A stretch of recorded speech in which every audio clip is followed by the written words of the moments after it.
Welcome to another edition of the Goal Post. I'm your host, Oluwamayowa. I'm not alone.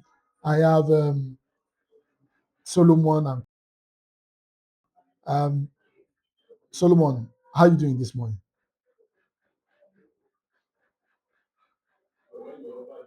We can't hear you. You want me to Sorry about that. Good morning, guys. Good morning, Samara. Good morning, Collins. Good to be here with you guys. Fantastic to, wonderful weekend. It's just great to be here with you guys. Thank you. Collins, how are you doing this morning? I'm doing very fine. I'm doing very well. Amazing Um, to be here.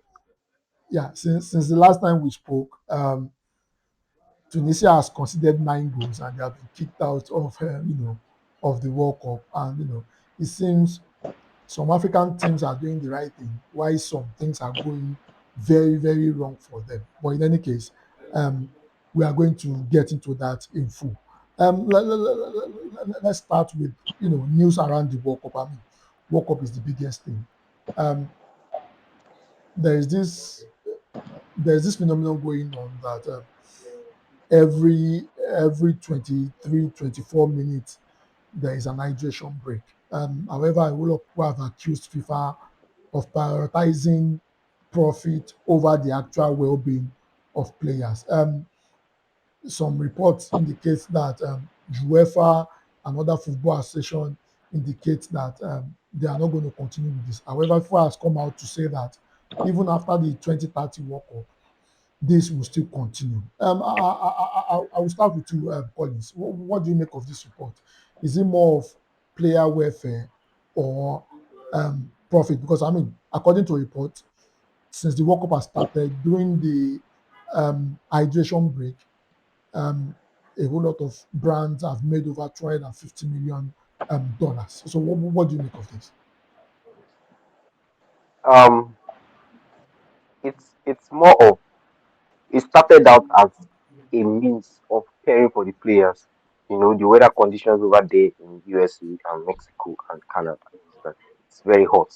You understand? So it has been decided prior to the World Cup starting that we'll be doing it like this because of certain weather conditions. Remember they played some friendlies over there too and they saw the weather conditions and everything. I remember Enzo complaining about how hot it is over there.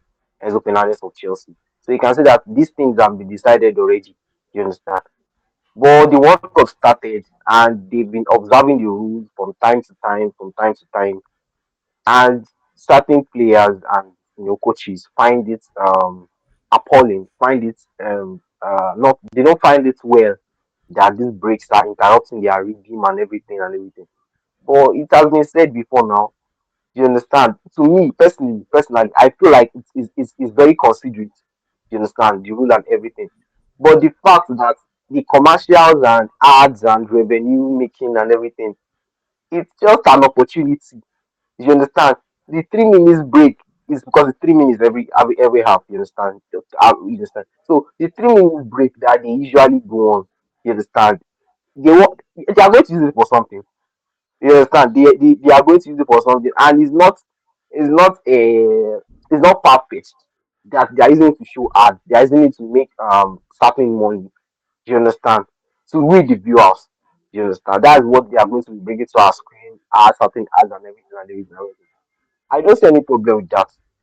You understand? I don't see any problem with that. You understand? But now we are talking of the viewers. Now let's talk about the coaches and the players and what it does to them. They asked Mbappe this question about the this hydration break, what he thinks about it. You understand? Mbappe gave the most brilliant response I've ever seen. You understand? He said it can be beneficial and it can be harmful. You understand? He said it can be beneficial in the case where if they are pressuring your team. You understand? If your team is under pressure, you understand, and your team needs a break. Obviously, it's not like basketball where your coach can call timeout because in basketball, if you are being pressured, your coach just easily call timeout, and guys, it cannot happen in football. So that break in the middle of the first half is like a timeout session to go back, you understand, and reset. You understand? Mbappe also said that that's the advantage. There's also a disadvantage if you are the team that is doing the pressuring, if you are the team that is having control and they call this time out, it can also spoil the reading because the opposition that you're pressuring can easily reset. You understand? Coaches like Marcelo Bielsa of Uruguay, he complained against it, saying that it can spoil the rhythm of flow and football and everything. He also said that football should not be divided into four quarters. He has a point, but that's one coach. Now look at coaches that support it. Ale Ancelotti supported it, the tactical aspect of it, saying that it can make a team that is being pressured and everything, easily reset, draft out tactical plans and everything before heading back into the second quarter of the first half. You understand? Julian Nagelsmann of Germany also supported it. He even made mention of how it helped him against Curacao. At the point they were playing 1-1, you understand, and they had to after the break, and you saw what happened. He said that because of that, he saw the way Curacao played. Mind you, if there was no hydration break, there's no way he would have called his team. There's no way he would have called his team back and quickly reset. It's not possible. This is no basketball. This is football. You have to wait till the after it finishes. So that hydration break was like a reset for him, where he had to quickly make use of it. So you can see that Mbappe gave the best response. It can be beneficial and it can be harmful. You understand? But at the same time, let's not forget that the reason for this hydration break is for the players' welfare. It's for the players' welfare. And they stated it that okay, you people were like there are some stadiums. Okay, Van Dijk were like there are some conditions where the weather is not that hot, and there are some stadiums that have covered roofs. You understand, like Dallas hosting, and they have air conditioned, so there's no hot weather. But it has been stated that you have whether your weather condition is fine, whether you have AC or not, it's going to be the hydration break is going to be for every match. So I don't know. I think it's for the player welfare and the fact that they are showing ads in this during these breaks. You understand? It's just I don't know. It's just they are looking for an opportunity. We are human beings. We look for opportunity anywhere we can get them. You understand? It's not perfect. You understand? Thank you. Okay, and that's fantastic. Solomon, I mean, Collins has said a whole lot as regards, this subject matter in terms of what the players have said and the opinion of the player.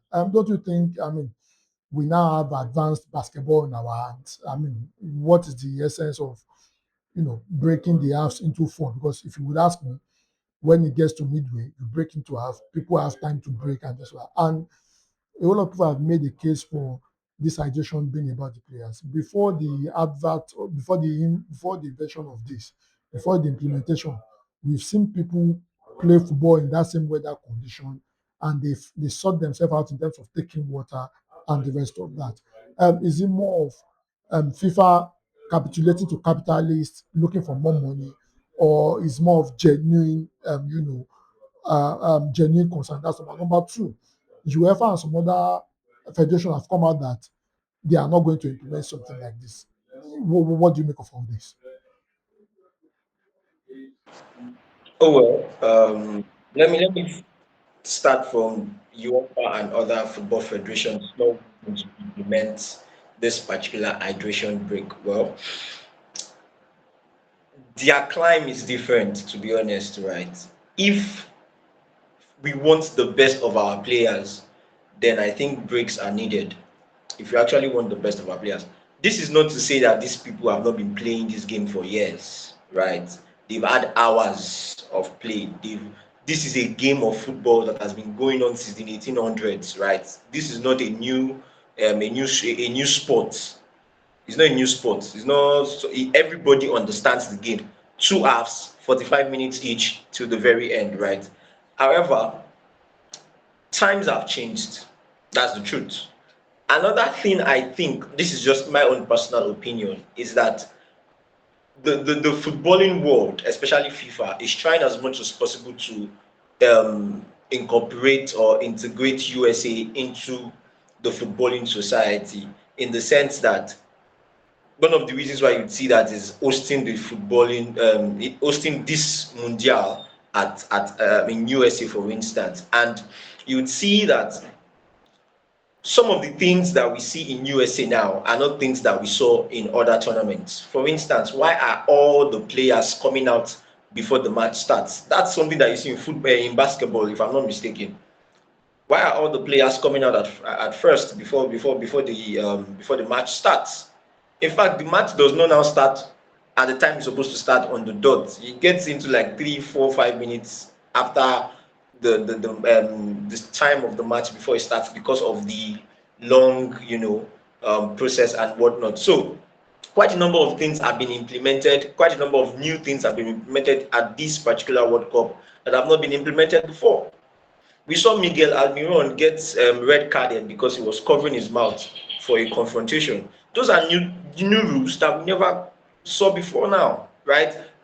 Throwing, you have 5 seconds. All of these things are those rules that have been implemented. And if you are complaining that they are, what's it called now? They have gone beyond players' welfare to capitalizing on ads revenue and whatnot. In those 3 minute breaks, what exactly are they supposed to do? Put the camera on the pitch and allow the fans to be looking at what exactly? The 45 minutes break, after the 45 minutes, 10 or 15 minutes break in between. Why don't you complain about that one and say, oh, okay, they are also making money from all of these ads that they are doing at halftime? The only thing I would say is what Collins has already said, and I was going to quote Mbappe as well.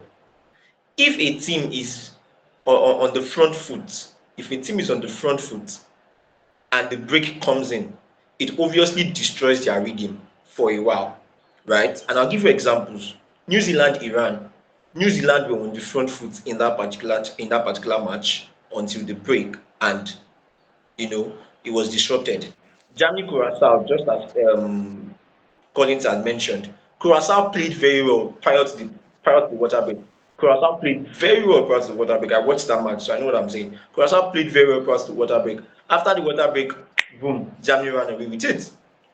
Yesterday, Belgium were everywhere until the water break. Iran settled back into the game. So there are times when you would see that, oh, it serves as a form of advantage to a team that needs to reset, that needs to find their rhythm. But then again, you see that, oh, okay, it's some sort of disruption to another team's rhythm. The issue is, I don't think there's a middle ground to this. Now that that's been implemented, we cannot say don't implement it again. Just like I'm saying, we can't say that. We can only say that, oh, your team just has to find a way to do it better or to use it better. I'll give you a very good example using the EPL, for instance, because that's the league that I'm familiar with, right? Last 2 seasons, Arsenal had 3 red cards. 3 red cards.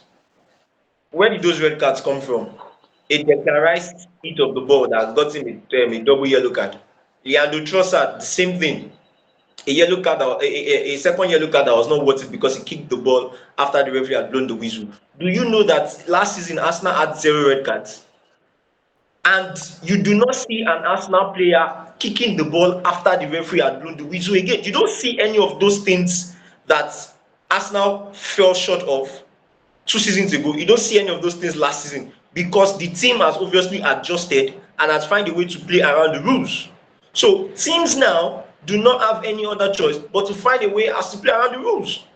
If they say 5 seconds to throw the ball, why exactly are you wasting the time in 5 seconds? The ads thing that we're complaining about, I don't think there's any reason to complain about it because whether you like it or not, eventually when FIFA makes money, the money would still to an extent go back to these countries.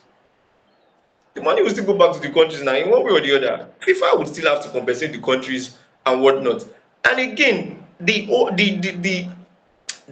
basis for this conversation about the hydration break is simply the players' welfare. The players themselves complained about it. Declan Rice was literally red just from a training session. You see the Norwegian players playing with ice pack.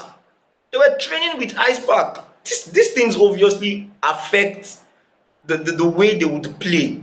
So left to me, I don't think there's any issue with the hydration break. I just think that players, the teams, they just need to find a way to work around it. If your team was on the front foot before the break, and you got what's it called now? You got a chance to take a break, that's even more reason for you, or more avenue for you to find a way to continue to be on the front foot, if you ask me. So I do not see any issue around this water break or the hydration break, and it being an ad revenue or whatnot. It's just a system that has been put in place to sort out the players. Teams should find their way around it. That's all I have to say.